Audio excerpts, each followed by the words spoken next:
कि पीलीभीत का चुनाव पहले चरण में ही है और पहले चरण में ही हम लोग खुशखबरी सुनने जा रहे हैं।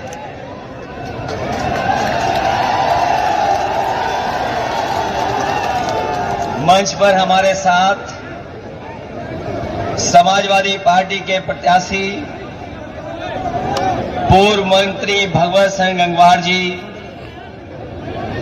पार्टी के हमारे विधायक अताउर रहमान साहब, पार्टी के जिला अध्यक्ष जगदीप सिंह जग्गा जी, कांग्रेस पार्टी के हमारे जिला अध्यक्ष हरप्रीत पाल सिंह जी, समाजवादी पार्टी के रही यहां से प्रत्याशी श्रीमती आरती महेंद्र, दिव्या गंगवार जी, मंच पर उपस्थित नफीस अंसारी साहब, मंच पर उपस्थित पूर्व विधायक रोशनलाल वर्मा जी, पार्टी के हमारे पदाधिकारी इरफानुल हक साहब, किसानों के नेता और लगातार किसानों के लिए संघर्ष करने वाले तेंद्र सिंह बिग जी, सुधीर तिवारी जी, कृष्णा अधिकारी, अरशद खान साहब, पूर्व एमएलसी अमित यादव, अमित मिश्रा जी से लेकर के बहुत सारे समाजवादी पार्टी के नेता, कांग्रेस पार्टी के नेता और इस चुनावी जनसभा में आए हुए हमारे सभी आदरणीय बुजुर्ग, किसान भाई, बड़ी संख्या में नौजवान साथी, माताएं, बहनें, पत्रकार बंधु, मैं सबसे पहले इस विधानसभा और पूरे पीलीभीत से आए हुए अपने सभी कार्यकर्ताओं का बहुत बहुत धन्यवाद और आभार प्रकट करता हूं। ये पहले चरण का चुनाव होने जा रहा है। पीलीभीत में बड़े बड़े नेता आ चुके हैं। देश के बड़े बड़े नेता आकर के अपनी बात कह चुके हैं और लखनऊ वाले तो और घबराए हुए हैं। पीलीभीत का नाम सुनते ही उनका चेहरा पीला हो जा रहा है।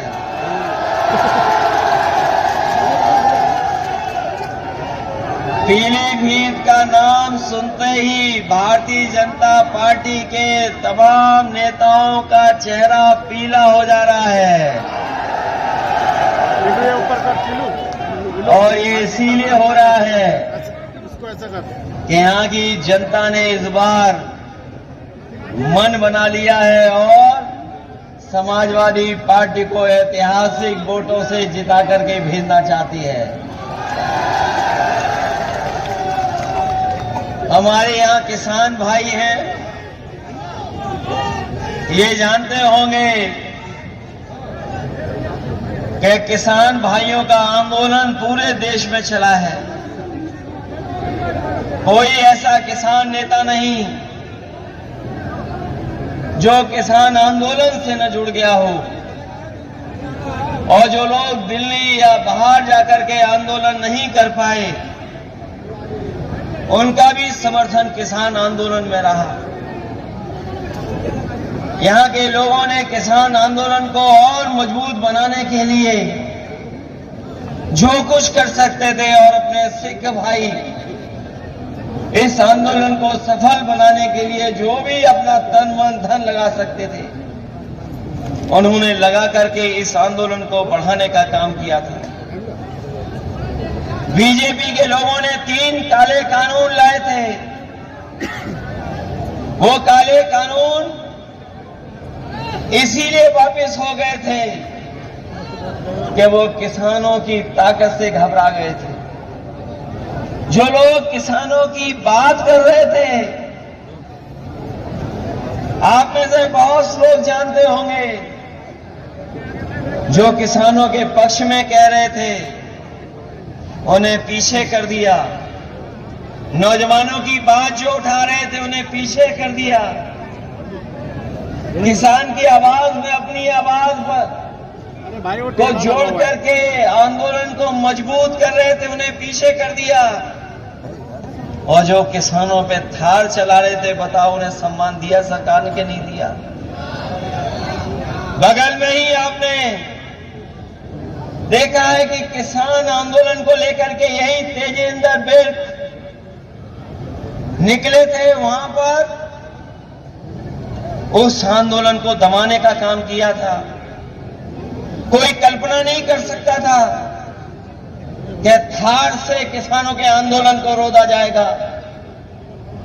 कई लोगों की जान चली गई और ऊपर वाले की कृपा रही, भगवान की कृपा रही कि तेजेंद्र विर्क हमारे जिंदा हमारे साथ हैं, अभी भी किसानों की लड़ाई लड़ रहे हैं।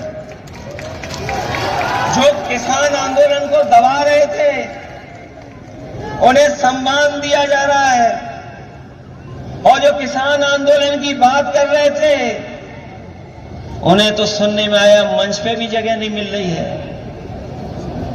कोई नया आया है प्रत्याशी जो कह रहा है कि हमें अगर पहले पता होता कि हमें चुनाव लड़ना है तो हम मुंबई बना देते पीलीभीत को।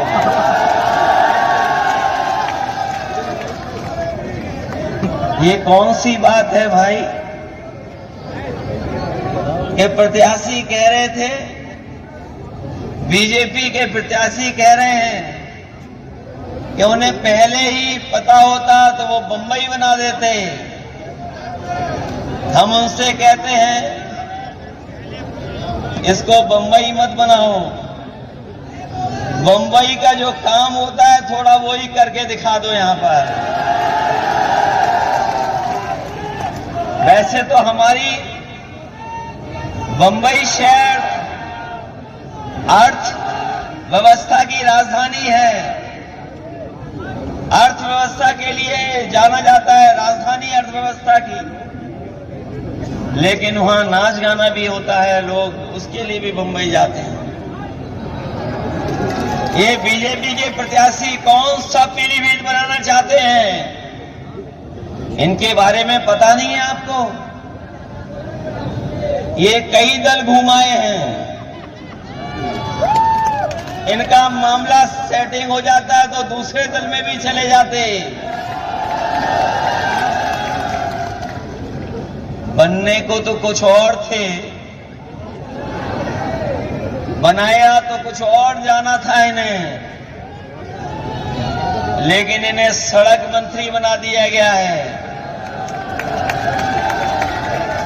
और सड़क मंत्री ही बनते बताओ कितने रुपए का घोटाला किया था, किसी को याद है? उत्तर प्रदेश के सब रिकॉर्ड तोड़ दिए थे। ट्रांसफर पोस्टिंग को लेकर के उत्तर प्रदेश के सब रिकॉर्ड टूट गए। तब इनके अधिकारी ओएसडी को हटाना पड़ा था। क्या पीलीभीत की सब सड़कें गड्ढा मुक्त हो गई हैं क्या?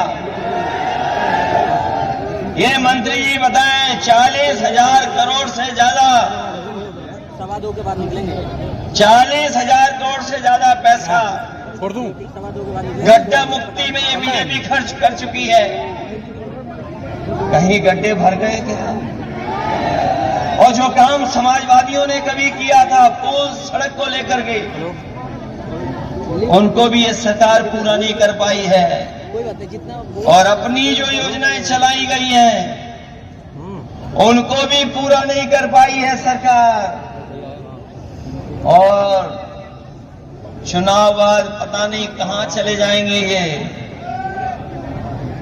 जो मंत्री होता है उसका सांसद बनकर के दिल नहीं लगता है,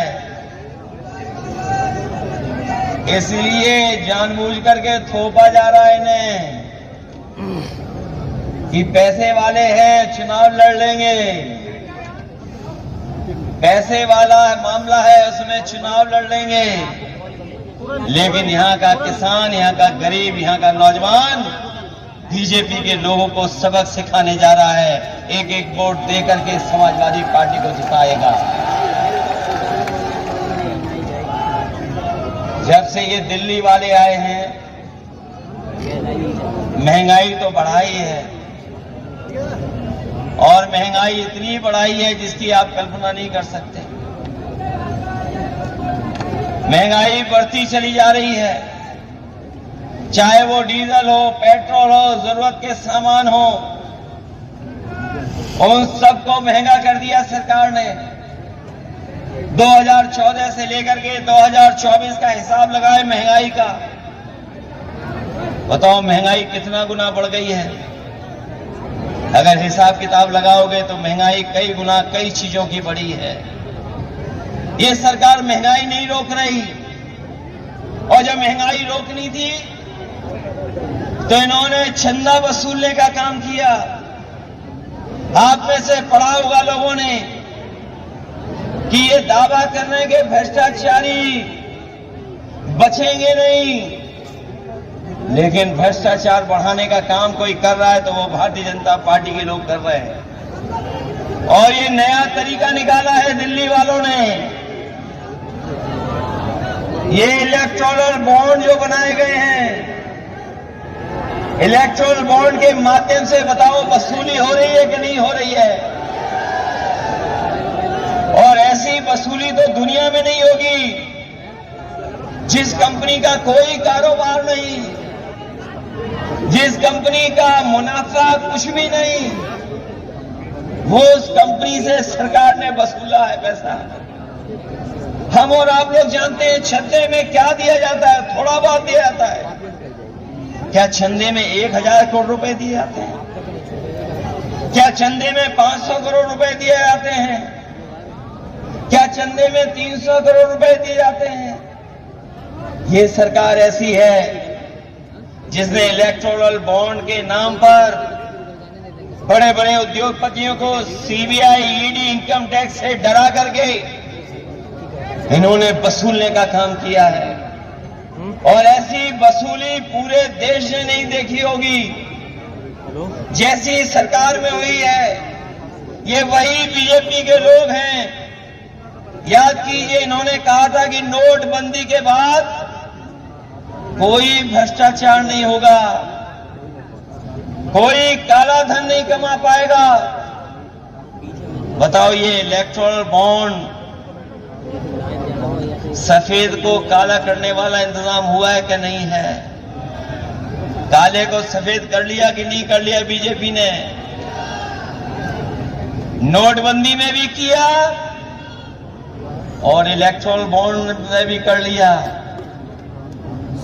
इस सरकार ने जितना पैसा वसूला है उसकी वजह से ही महंगाई है। सोचिए, कभी जिन उद्योगपतियों से ये वसूल लेंगे पैसा, क्या वो नहीं कमाएंगे मुनाफा? क्योंकि मुनाफा कमा रहे इसीलिए महंगाई है, भ्रष्टाचार है इसीलिए महंगाई है। और इन सब चीजों के लिए कोई दोषी है तो वो भारतीय जनता पार्टी के लोग हैं। हम भारतीय जनता पार्टी के लोगों को कहना चाहते हैं, यही उत्तर प्रदेश है जिसने उनकी सरकार बनवाई। 14 में आए थे और 24 में चले जाएंगे। उत्तर प्रदेश के लोग अगर स्वागत अच्छा करते हैं तो जब विदाई करेंगे तो विदाई भी बड़ी धूमधाम से भारतीय जनता पार्टी के लोग करेंगे। इनकी गारंटी याद है आपको? ये बीजेपी की गारंटी नहीं है। जिस तरीके से इन्होंने कोरोना में थाली और ताली बजवाई थी,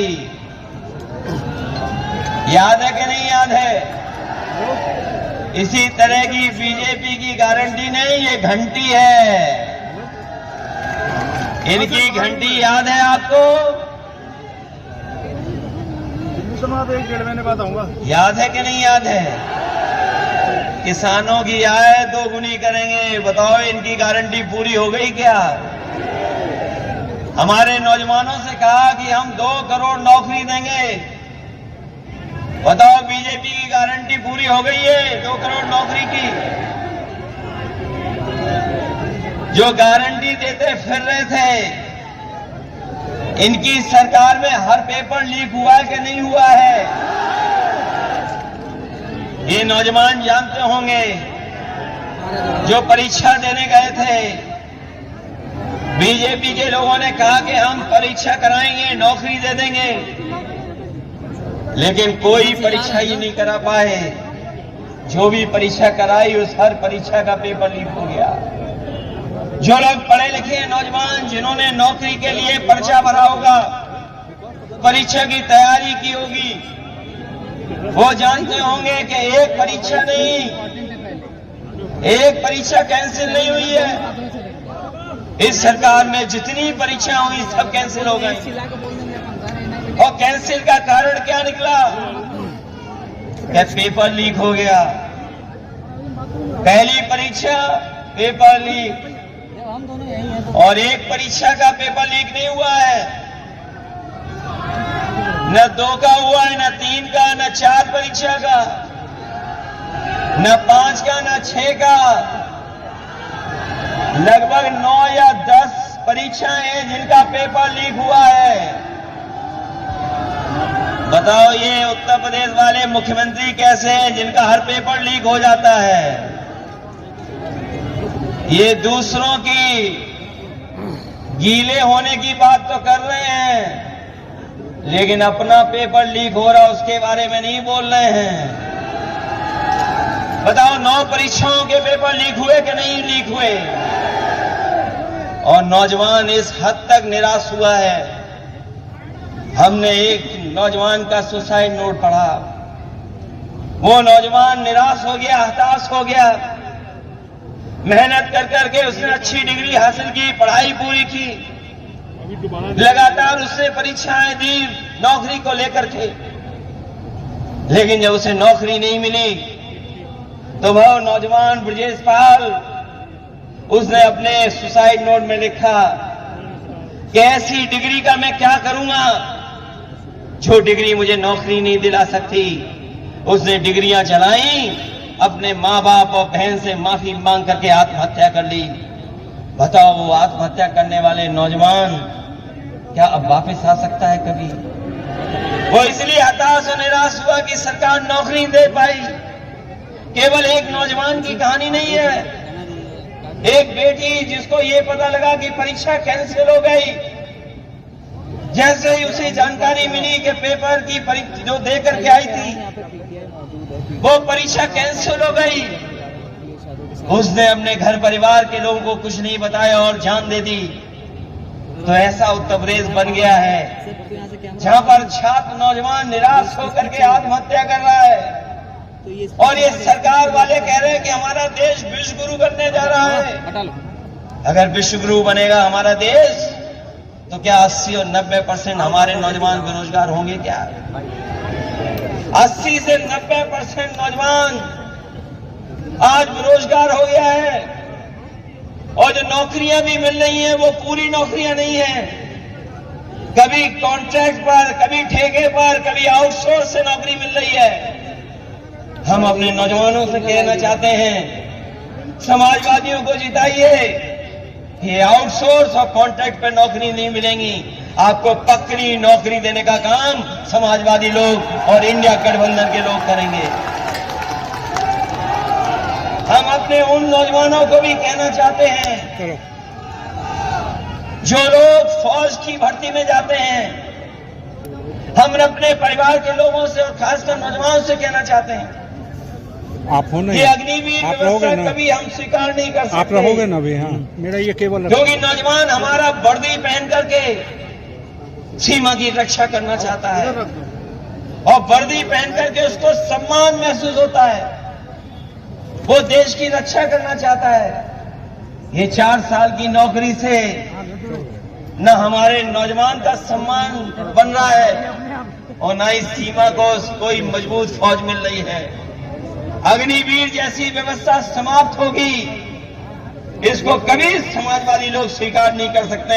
इंडिया गठबंधन की सरकार बनेगी और अग्निवीर हमेशा हमेशा के लिए समाप्त हो जाएगी।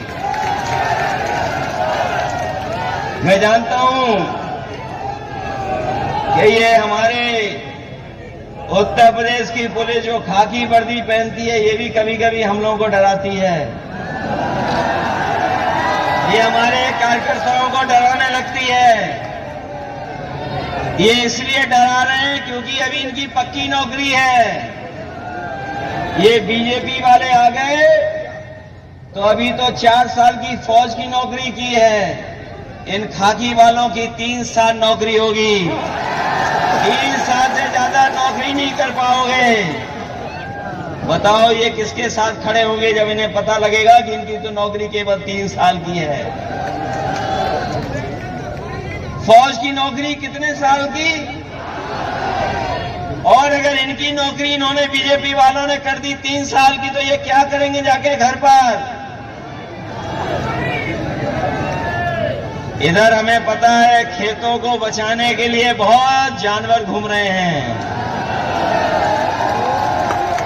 सड़कों पर जानवर, गांव में खेती में जानवर, और पीलीभीत में तो जंगली जानवरों से किसान परेशान है। हमारे देश के और प्रदेश के बड़े बीजेपी के नेताओं को सब पता रहता है, लेकिन उन्हें ये नहीं पता है कि पीलीभीत में लगभग 300 किसानों की जान जा चुकी है, गरीबों की जान जा चुकी है। बताओ जान गई है कि नहीं गई है जानवरों से। जंगल से जानवर आ रहे हैं, कभी खेत का नुकसान कर रहे हैं, कभी हमारे आम लोगों का नुकसान कर रहे हैं, जान ले रहे हैं। और एक बात तो ऐसा वीडियो वायरल हुआ था, हमने देखा था कि दीवार पर टाइगर घूम रहा था और पीलीभीत के लोग उसे रोक रहे थे। ये बीजेपी वालों को नहीं पता है क्या बीजेपी की गारंटी में था, ये नहीं था। मुझे याद है 2022 के चुनाव में देश के प्रधानमंत्री कह के गए थे कि बीजेपी की सरकार बना दो, हमने ऐसा इंतजाम किया है, ऐसा अच्छा ठोस योजना बनाई है कि 15 दिन के अंदर जानवर की समस्या का समाधान कर देंगे। बताओ सरकार बने कितने दिन हो गए हैं, अब तो 7 साल हो गए उत्तर प्रदेश की सरकार के, दिल्ली वालों के 10 साल हो गए। बताओ 17 साल का हिसाब किताब लोगे कि नहीं लोगे आप लोग। ये नौजवान हमारा फार्मूला याद रखें, ये बीजेपी वाले इसलिए घबराए हुए हैं क्योंकि इन्होंने जो परीक्षा लिखाई और परीक्षा के जो पेपर लीक हुए हैं उससे 70 लाख नौजवान घर वापस चला गया निराश होकर के। और अगर 70 लाख गया है निराश होकर के और केवल हम उसके मां बाप को जोड़ दें तो बताओ इनके परिवार से 3 सदस्य नाराज हो गए कि नहीं हो गए। अगर 70 लाख लोग निराश होकर गए, नौजवान जिन्हें नौकरी का भरोसा दिलाया था, और इन्हीं 70 लाख को अब अगर हम 3 सदस्यों से गुणा कर दें तो 1 करोड़ 80 लाख हुए लोग के नहीं हुए। और 1 करोड़ 80 लाख का अगर हम भाग दे दें 80 लोकसभाओं से तो बताओ 2,25,000 वोट इनका हर लोकसभा में कम हुआ है कि नहीं कम हुआ है। बताओ पीलीभीत में तो ज्यादा वोट कम हो गया है, औरों लोकसभाओं में तो 3-3 लाख वोट कम हुआ है बीजेपी का, लेकिन पीलीभीत में तो ज्यादा वोट कम हो गया बीजेपी का। अभी तक तो हमें यही पता लग रहा है लखनऊ में कि इस बार पीलीभीत में साइकिल चल रही है, इंडिया गठबंधन जीत रहा है। ये पीलीभीत हमारी बांसुरी के लिए भी जाना जाता है। ये बात तो प्रधानमंत्री जी भी जान गए कि बांसुरी के लिए जाना जाता है, लेकिन पीलीभीत की जनता तो तब चैन की बंसी बजाएगी जब भारतीय जनता पार्टी यहां से जाएगी। चैन की बंसी तभी बजेगी कि नहीं बजेगी। ये याद रखोगे कि किस तरह नुकसान किया इन्होंने, हमारे हर वर्ग के लोगों को दुखी कहने के नहीं दुखी किया।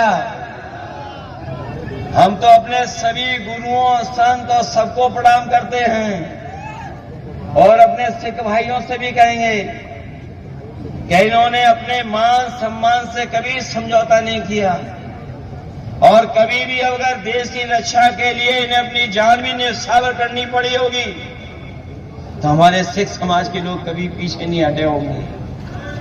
इसलिए हमारे सिख समाज ने देखा है किस तरीके से आंदोलन चला था, कितने लोगों की जान चली गई। बताओ इस चुनाव में दिल्ली वालों को सजा दोगे कि नहीं सजा दोगे? अपने वोट से इनको सजा दिलाओगे कि नहीं? ये हमारे आपके भविष्य का चुनाव तो है ही है, लेकिन ये देश के भविष्य का चुनाव भी है। ये चुनाव संविधान बचाने का भी चुनाव है। ये चुनाव हमारा लोकतंत्र बचाने का भी चुनाव है और ये चुनाव हमारे आपके भाईचारा की जो मोहब्बत का और प्रेम से हम लोग रहते आए हैं, जो हमारे भारत की पहचान है, हमारी संस्कृति की पहचान है, उसको बचाने का भी चुनाव है। इसलिए चुनाव आप अपना चुनाव समझ करके और आने वाली पीढ़ी के भविष्य का भी चुनाव है। सोचो अगर संविधान को खतरा हो जाएगा तो बताओ हमारे अधिकार छीने जाएंगे कि नहीं छीने जाएंगे? जो अधिकार हमें मिले लड़ करके देश की आजादी दिलाने के लिए इस देश के लोग एक हो गए थे, तब देश की आजादी मिली थी। आज फिर हमें एक बार अपने संविधान और लोकतंत्र को बचाने के लिए लड़ना पड़ेगा। बताओ आप लड़ोगे कि नहीं लड़ोगे?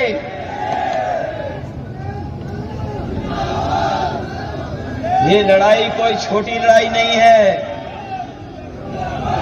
बताओ हमारे किसान भाइयों, एमएसपी के लिए लगभग 1000 किसानों की जान गई कि नहीं गई? बताओ आप।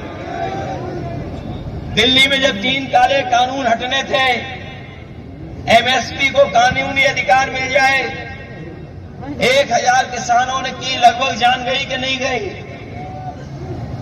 तो बताओ, हम समाजवादी लोगों ने और इंडिया गठबंधन ने कहा है कि सरकार बनेगी तो एमएसपी के लिए कानून बना करके अपने किसानों को एमएसपी फसलों की दिलाने का काम करेंगे।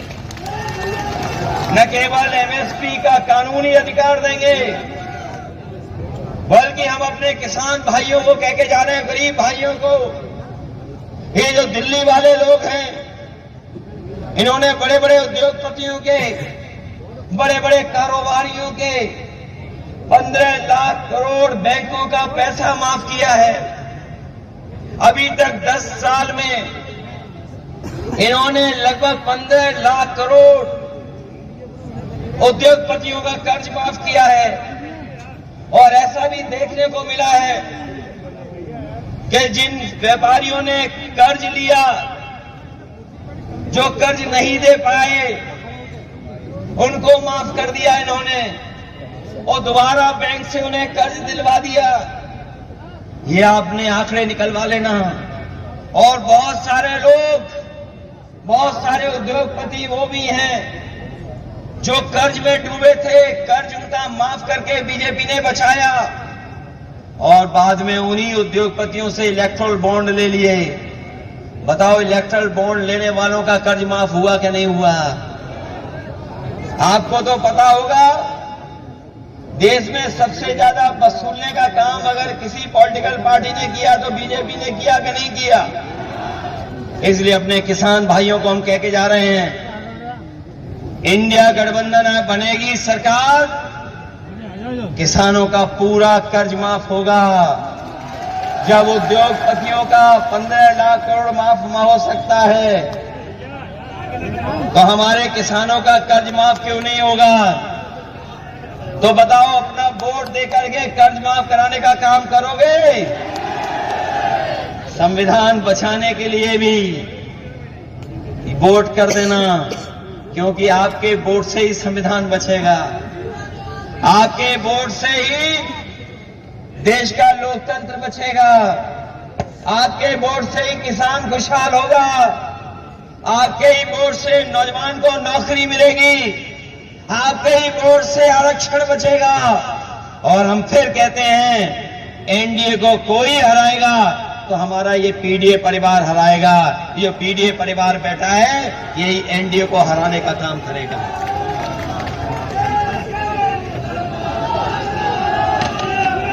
वैसे तो हमारे साथी घर घर जा रहे होंगे वोट मांगने के लिए, वैसे तो हमारे कार्यकर्ता गांव गांव जा रहे होंगे वोट मांगने। बताओ, गांव गांव जाओगे वोट मांगने के नहीं जाओगे? हर घर वोट मांगने जाओगे कि नहीं जाओगे? हमारा आपसे निवेदन है, हमारा आपसे अपील है, हमारी आपसे प्रार्थना है। बताओ, भारतीय जनता पार्टी का जो लूट और झूठ का प्रचार है, उसका घर घर प्रचार करके बताने का काम करोगे कि नहीं करोगे? बताओ, बीजेपी झूठ बोलती है कि नहीं बोलती है? इलेक्ट्रल बॉन्ड से लूट की है कि नहीं की है?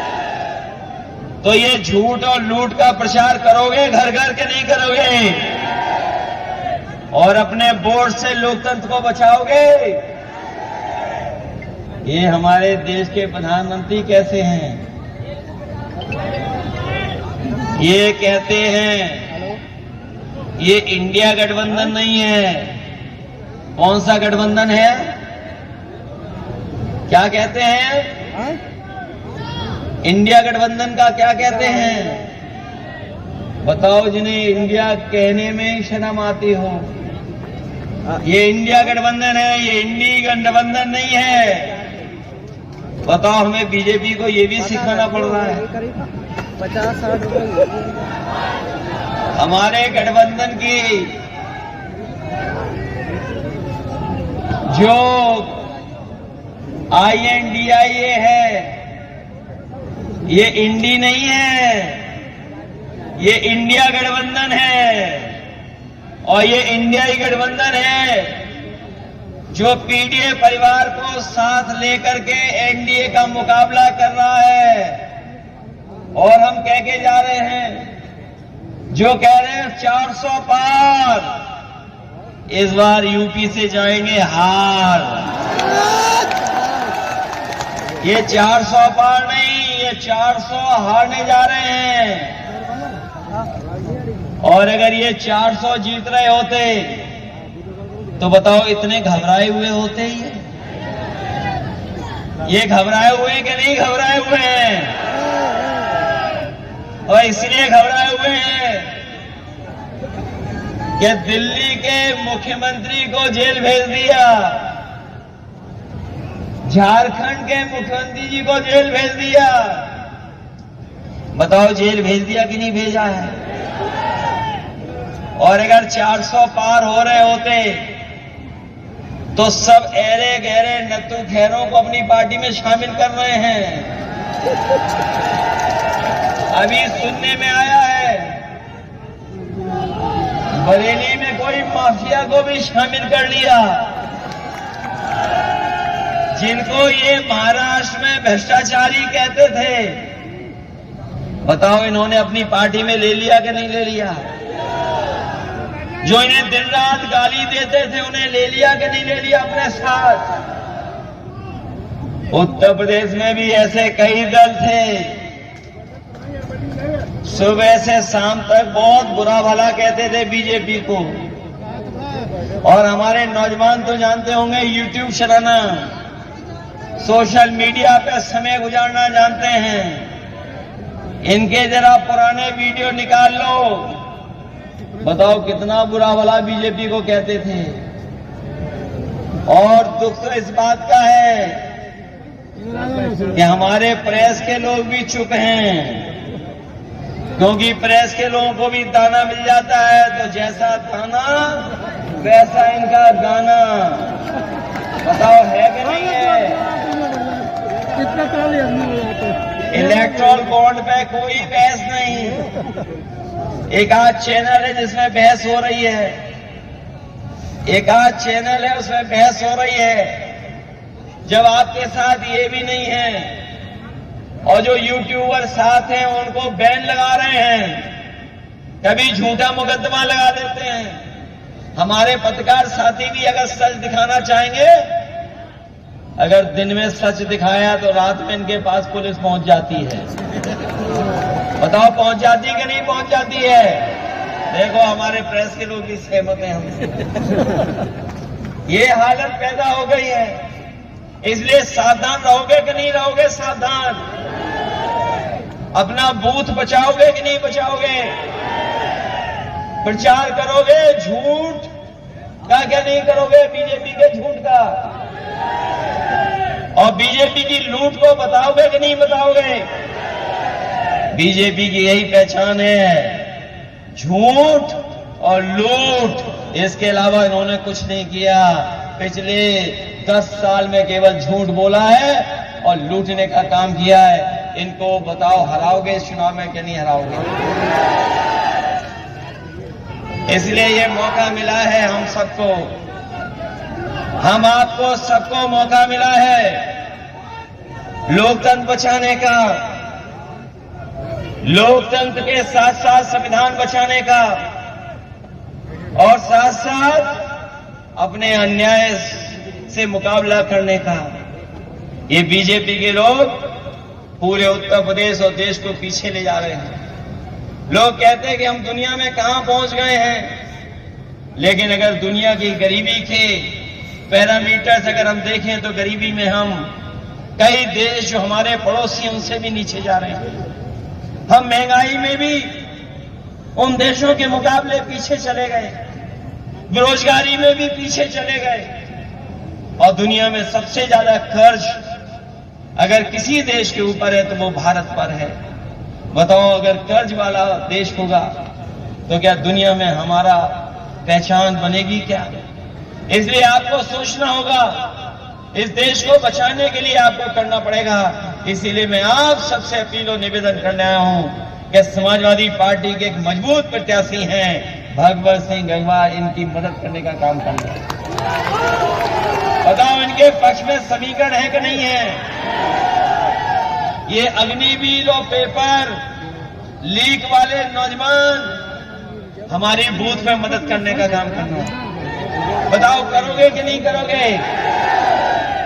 इस पीलीभीत में न इलाज मिल रहा है, न दवाइयां हैं और जो व्यवस्था समाजवादियों ने बनाई थी एम्बुलेंस की, वो एम्बुलेंस की व्यवस्था भी खत्म कर दी और पुलिस को 100 नंबर वाली गाड़ी दी थी। बताओ गाड़ी को खराब कर दिया पुलिस ने कि नहीं खराब कर दिया? और 100 से कौन सा नंबर कर दिया? इन्हें लगा इनका भी रेट बढ़ गया तो इन्होंने भी रेट बढ़ा लिया। बताओ रेट बढ़ा लिया कि नहीं बढ़ा लिया?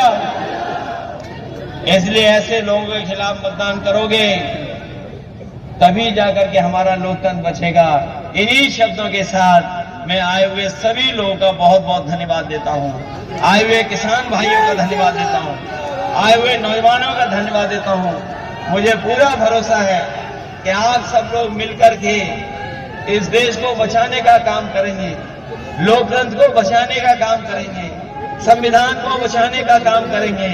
और जो मैंने आपसे निवेदन किया है कि बीजेपी की जो पहचान बन गई है लूट की और झूठ की, उसको घर पहुंचाने का काम करना। जिस समय आप घर घर पहुंचा देंगे, आपका प्रत्याशी और समाजवादी पार्टी अपने आप ऐतिहासिक वोटों से जीत करके जाएगी। इन्हीं शब्दों के साथ हम आपका धन्यवाद देते हैं। हम कई अपने प्रतिष्ठित और सम्मानित लोगों को देख रहे हैं, हमें उम्मीद है उनका भी हम लोगों को आशीर्वाद मिलता रहेगा और आशीर्वाद हम लोगों के वोट के माध्यम से दे देना, यही सबसे बड़ी जीत होगी। जो लोग उत्तर प्रदेश में आए हैं 14 में, वो 24 में जा रहे हैं। जब विदाई हो तो पीलीभीत से भी बड़ी धूमधाम से विदाई हो इन लोगों की, लाखों वोटों से हरा करके भेज देना। आप सबका बहुत बहुत धन्यवाद और बहुत बहुत आभार प्रकट करता हूं।